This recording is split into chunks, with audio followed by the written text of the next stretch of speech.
गोवा के मुख्यमंत्री, अन्य मंत्रीगण, एम्बेसडर्स, सीईओज, सम्मानित अतिथिगण, अन्य सभी महानुभाव, देवी और सज्जनों, एनर्जी वीक के इस नए एडिशन में गोवा में दुनिया के करीब 125 देशों के प्रतिनिधि जुटे हैं।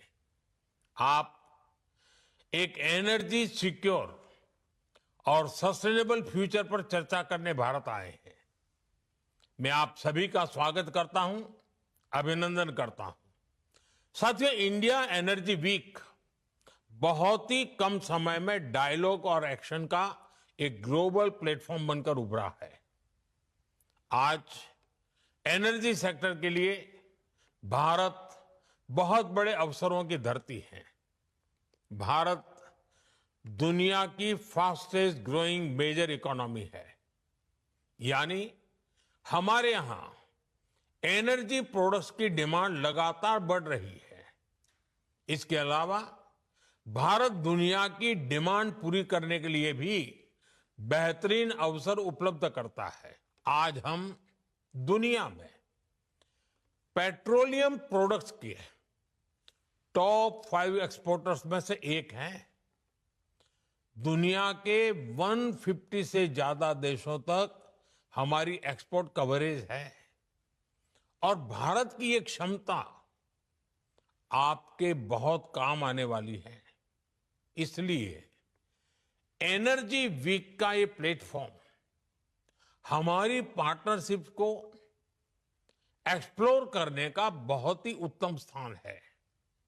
मैं आप सभी को बहुत सारी शुभकामनाएं देता हूं। फ्रेंड्स, अपनी बात आगे बढ़ाने से पहले मैं एक बड़े डेवलपमेंट की चर्चा करना चाहूंगा। कल ही भारत और यूरोपियन यूनियन के बीच एक बहुत बड़ा एग्रीमेंट हुआ है। दुनिया में लोग इसकी चर्चा मदर ऑफ ऑल डील्स के रूप में कर रहे हैं। ये समझौता भारत के 140 करोड़ लोगों और यूरोपीय देशों के करोड़ों लोगों के लिए बहुत बड़े अवसर लेकर आया है। ये दुनिया की 2 बड़ी इकोनॉमीज के बीच तालमेल का एक शानदार उदाहरण बना है।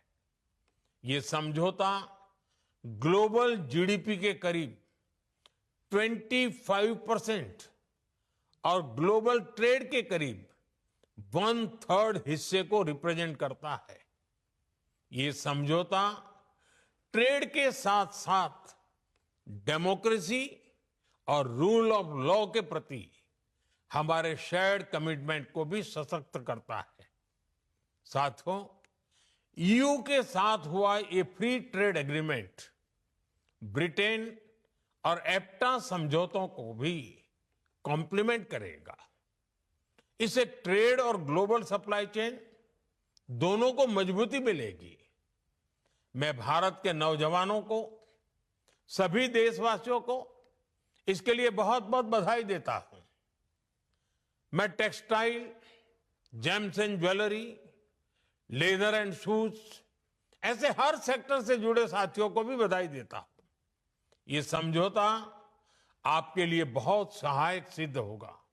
साथियों, इस ट्रेड डील से भारत में मैन्युफैक्चरिंग को तो बल मिलेगा ही, साथ ही सर्विसेज से जुड़े सेक्टर का भी और अधिक विस्तार होगा। ये फ्री ट्रेड एग्रीमेंट दुनिया के हर बिजनेस, हर इन्वेस्टर के लिए भारत पर कॉन्फिडेंस को और मजबूत करेगा।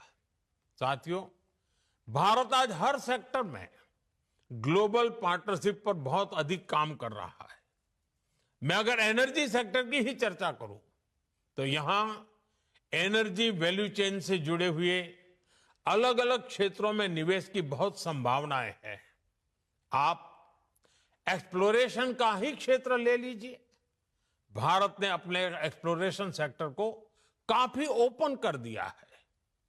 आपको हमारे डीप सी एक्सप्लोरेशन से जुड़े समुद्र मंथन मिशन की भी जानकारी है।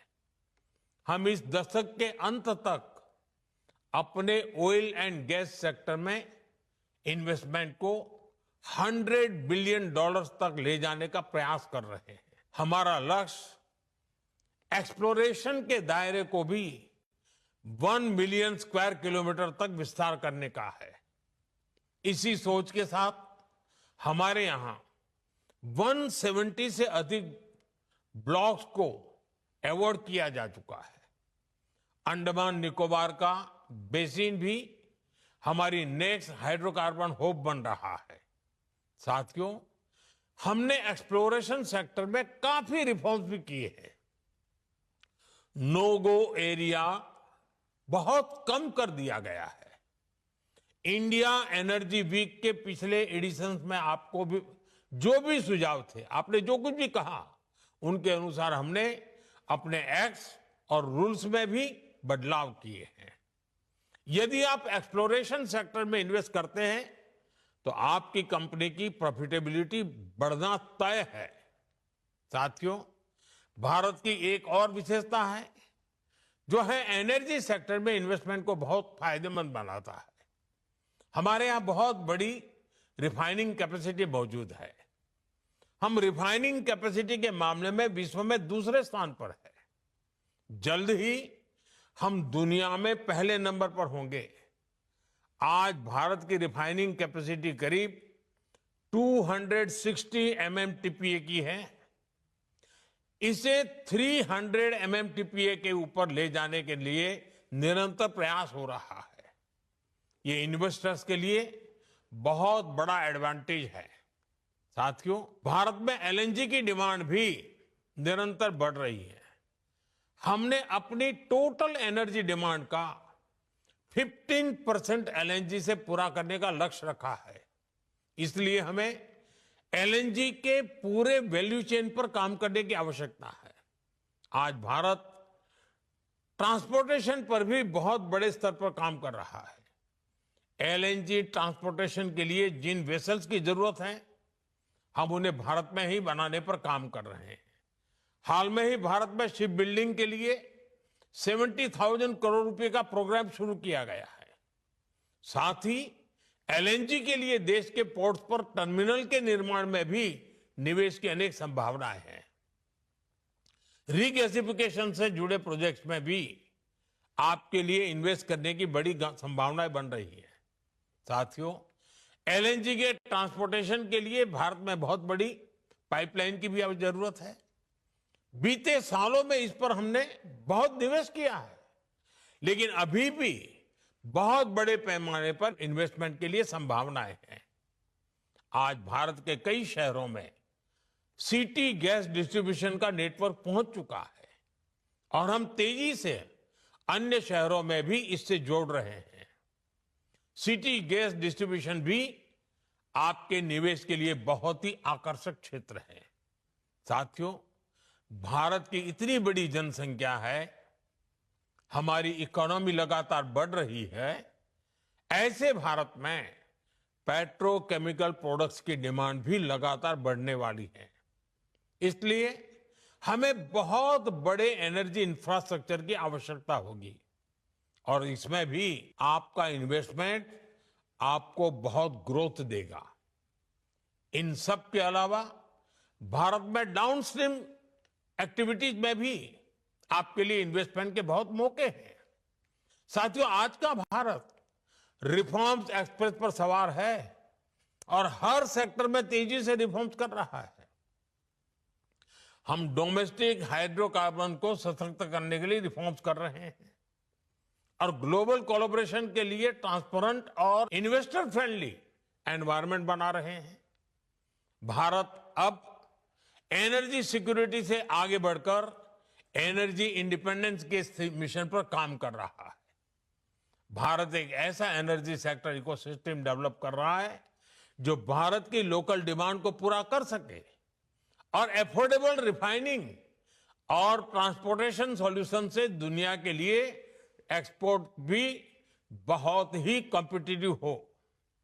साथियों, हमारा एनर्जी सेक्टर हमारी एस्पिरेशंस के केंद्र में है। इसमें $500 बिलियन की इन्वेस्टमेंट अपॉर्चुनिटीज है। इसलिए मेरा आह्वान है, make in India, innovate in India, scale with India, invest in India. इसी आग्रह के साथ मैं आप सभी को इंडिया एनर्जी वीक की अनेक अनेक शुभकामनाएं देता हूं। बहुत बहुत धन्यवाद।